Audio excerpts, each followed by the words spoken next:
আপনি যদি মনে করে থাকেন ভারতবর্ষে প্রথম কোনো ক্রিকেট লিগ আইপিএল, তাহলে আপনি সেটা ভুল ভাবছেন। এর আগেও ভারতবর্ষে একটি ক্রিকেট লিগ ছিল। তবে দুটো সিজন চলার পরেই ইন্ডিয়ান ক্রিকেট লিগ অর্থাৎ আইসিএল বন্ধ হয়ে যায়। কিন্তু কেন?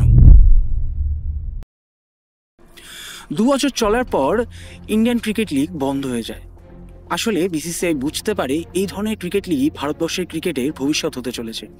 আর এর কন্ট্রোল যদি অন্য কোনো ইন্ডিভিজুয়াল কোম্পানির কাছে চলে যায়, তাহলে তারা শুধুমাত্র একটি ক্রিকেট বোর্ড হিসেবেই থেকে যাবে।